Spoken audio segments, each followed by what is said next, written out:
Vinod classes में आप लोगों का एक बार फिर से स्वागत है।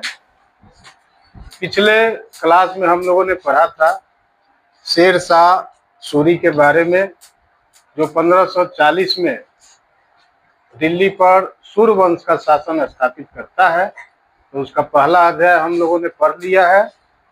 दूसरे पार्ट में आज हम लोग पढ़ेंगे कि कैसे अपने संघर्षों के दम पे शेर शाह ने अपने लिए एक राजनीतिक जमीन को तलाश किया और निरंतर आगे बढ़ता गया। तो चलिए शुरू किया जाए। पिछले क्लास में हम लोगों ने देखा था कि 1529 में उसने बंगाल के शासक नुसरत शाह को हरा करके बंगाल पर कब्जा कर लिया था और हजरते आला की उपाधि धारण की थी। उसके एक साल के बाद 1530 ईस्वी में शेर खां ने चुनार के किले पर आक्रमण किया, जिसका मालिक जो था ताज खां था। ताज खां उस युद्ध में मारा जाता है और यहाँ पर इसने चतुराई का परिचय देते हुए ताज खां की जो विधवा थी, जिसका नाम था लाड मलिका से वह शादी कर लेता है और चुनार के किले को अपने कब्जे में ले लेता है। और इसके आगे की कहानी हम लोगों ने पिछले क्लास में पढ़ा है कि कैसे 1932 में हुमायूं जब साम्राज्य विस्तार कर रहा होता है तो चुनार के किले पर वह आक्रमण करता है ना। लेकिन 4 महीने तक वह चुनार के किले पर घेरा डाले रहा, लेकिन उसको भेद नहीं पाया। तो अंततः शेर शाह और हुमायूं के बीच एक संधि हो जाती है। इसके बाद 1537 में शेर शाह क्या करता है कि बंगाल पर हमला करता है। उस समय वहां का जो सूबेदार था उसका नाम था गयासुद्दीन शाह मदद के लिए हुमायूं के पास संदेशा भिजवाता है, लेकिन हुमायूं उस समय उसकी मदद नहीं करता। नतीजा ये होता है कि शेर खां ने बंगाल को अपने कब्जे में ले लिया। इधर हुमायूं क्या करता है कि चुनार के किले पर दोबारा आक्रमण करता है 1537 में, और इस बार 6 महीने तक चुनार के किले को उसने घेरे रखा और अंततः उस पर विजय प्राप्त कर लेता है। फिर वहां से आगे बढ़ते हुए हुमायूं बंगाल की तरफ चला जाता है, जहां पर अधिकार शेर खां का था। शेर खां वहां कुछ नहीं बोलता है। हुमायूं आराम से बंगाल को अपने अधिकार क्षेत्र में ले लेता है और जब वह वापस दिल्ली की तरफ लौट रहा था तो पिछले क्लास में हम लोगों ने पढ़ा था कि चौसा जो बक्सर जिले में पड़ता है और बिहार और उत्तर प्रदेश का सीमावर्ती इलाका है, जहां एक तरफ से गंगा और एक तरफ से कर्मनाशा नदी आकर के एक दूसरे में मिलती है। वहां पर एक भीषण युद्ध होता है और यह युद्ध जो है बरसात के समय में हो रहा था। यहाँ की भौगोलिक परिस्थितियों से शेर खां को जानकारी थी, लेकिन हुमायूं जो है यहाँ के बारे में कुछ जानता नहीं था। वह बाढ़ वाला एरिया था और उसी समय शेर खां हुमायूं के सेना पर हमला कर देता है और इस अचानक हमले से शेर खां को विजय मिलती है।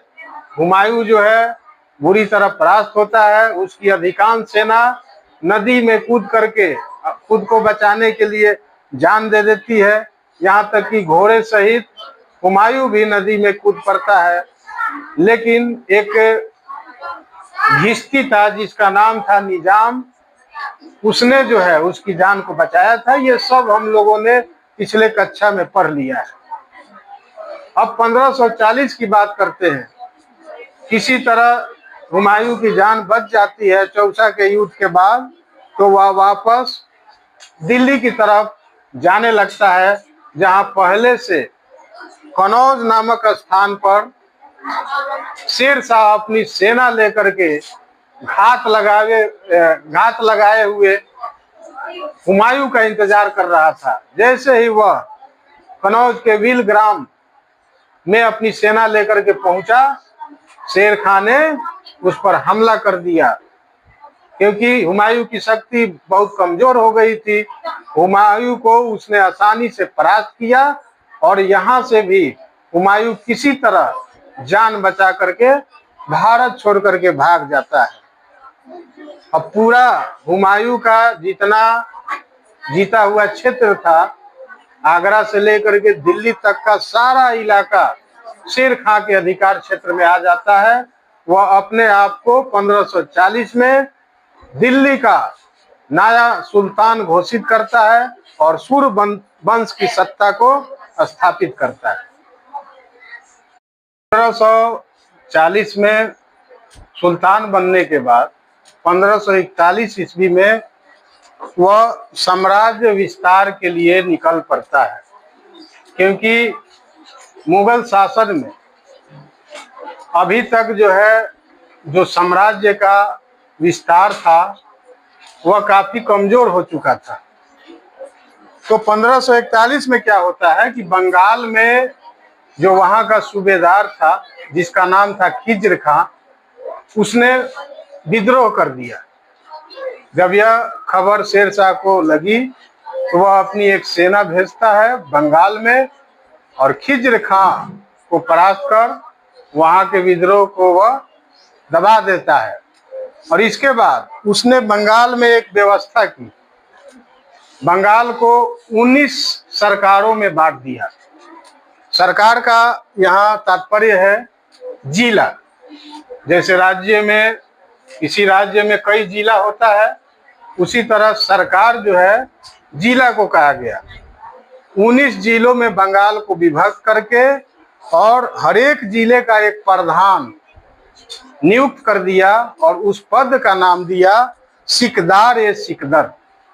ये कई सारे परीक्षाओं में पूछा गया है कि बंगाल विद्रोह को दबाने के बाद बंगाल को कितने भागों में शेरशाह ने बांटा था। तो आप लिख सकते हैं 19 सरकारों में। और सरकार का हेड कौन था? तो उसका नाम था सिकदार और पद का नाम था सिकदार-ए-सिकदर। आगे बढ़ते हुए 41 के बाद 1542 में वह मालवा पर आक्रमण करता है। मालवा जो मध्य प्रदेश का इलाका है, वहाँ का जो शासक था उसका नाम था मल्लू शाह, जिसको कादिर शाह के नाम से भी जाना जाता है। जब शेरशाह की फौज उसकी राजधानी उज्जैनी पहुंचती है तो मल्लू शाह ने बिना युद्ध किए खुद को आत्मसमर्पण कर दिया और उस पूरा राजपाट शेरशाह को समर्पित कर दिया। तो इस तरह से मालवा पर भी उसका अधिकार हो जाता है। 1543 में अपने साम्राज्य के विस्तार हेतु शेरशाह रायसीन पर हमला करता है। रायसीन उन दिनों बहुत ही प्रसिद्ध क्षेत्र था और रायसीन के दुर्ग पर एक राजपूत शासक थे जिनका नाम था पूरनमल चौहान। वे काफी प्रतापी वीर सम्राट थे। जब शेरशाह रायसीन के दुर्ग पर हमला करता है तो पूरनमल और उनकी सेना इतनी वीरता से लड़ती है कि शेरशाह को कुछ भी समझ में नहीं आता कि कैसे जीता जाए, क्या किया जाए। तब इसने चतुराई से संधि करने का हवाला दे करके पूरनमल को किले के बाहर बुलाया और धोखे से ही उनकी हत्या कर दी।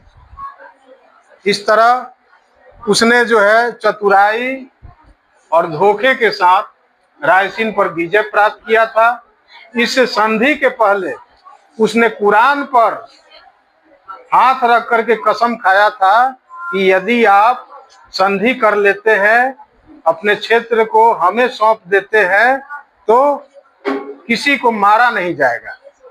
लेकिन उसने उस वचन को, जो कुरान पर उसने हाथ रख करके लिया था, उसको तोड़ दिया था। तो ये एक बहुत बड़ा धब्बा उसके पूरे जीवन काल में लगा था। रायसीन विजय के समय 1543 में ही आगे बढ़ते हुए उसने मरवाड़ पर हमला किया। मरवाड़ जो राजस्थान के क्षेत्र में पड़ता है, वहां के जो एक शासक थे, राजपूत शासक ही थे, जिनका नाम था मालदेव। ये बहुत ही प्रतापी सम्राट थे और राजपूतों ने, जो उनकी सेना में जो राजपूत सैनिक थे, काफी बहादुरी के साथ लड़े थे। शेरशाह का डट कर मुकाबला किया था और एक समय ऐसा भी आ गया था जब शेरशाह लगभग हारने वाला था, लेकिन सौभाग्य उसकी थी कि वह किसी न किसी तरीके से उस युद्ध को जीत लेता है और मरवाड़ पर उसका अधिकार हो जाता है। तो वह राजपूतों के वीरता से इतना प्रभावित हुआ था कि उसने युद्ध के बाद में कहा कि मुट्ठी भर बाजरे के लिए मैं लगभग हिंदुस्तान को खोज चुका था। यानी कहने का तात्पर्य यह है कि उसने कहा कि एक छोटी सी जगह के लिए मैं लगभग हिंदुस्तान की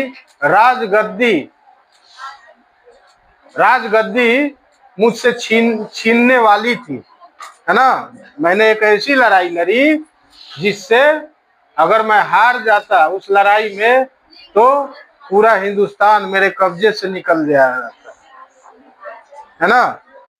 इसका अंतिम सैन्य अभियान जो था कलिंजर के किले पर था, जहाँ के शासक थे कीर्ति सिंह। लगभग यह 7 महीने तक लगता है, फिर भी उसे सफलता नहीं मिलती है।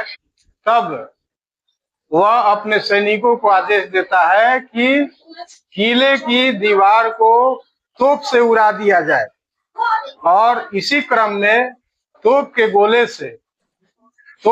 गोले छोड़े जाने लगे। उसी में से एक गोला जो है किले की दीवार से टकराकर शेरशाह की तरफ वापस बिना फटे चले आता है, और उसके बगल में जो गोला बारूद रखे हुए थे उसी के ऊपर फट जाता है, जिससे शेरशाह बुरी तरह घायल हो जाता है।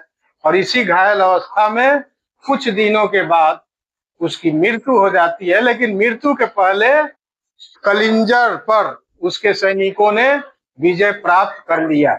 और कहा जाता है कि जब यह समाचार उसे प्राप्त होता है कि कलिंजर पर हमने विजय प्राप्त कर ली है, उसी के बाद वह हमेशा के लिए इस दुनिया को छोड़ जाता है। तो इस तरह से एक प्रतापी शासक, जिसने अपने महत्वाकांक्षा को पूरा करने के लिए एक लंबा संघर्ष किया, और संघर्ष करते करते भारत के बादशाह की कुर्सी को प्राप्त किया, साम्राज्य का विस्तार भी किया, और बहुत सारे जन कल्याण हेतु इसने कार्य किए थे, जिसको अगले कक्षा में हम लोग पढ़ेंगे। बहुत सारे ऐसे काम किए जिस काम को देख करके मुगल बादशाह अकबर ने इसकी देखा देखी ही उन कार्यों पर बहुत सारे, उसी आधार पर बहुत सारे नए नए कार्य किए। तो इसको हम लोग आगे के क्लास में पढ़ेंगे। तो इस तरह से सूर्यवंश का संस्थापक जो था शेरशाह 1545 में मर जाता है। अगले कक्षा में हम लोग इसके प्रशासन और इसके द्वारा किए गए प्रमुख कार्यों के बारे में पढ़ेंगे। तब तक के लिए आज्ञा दीजिए। धन्यवाद।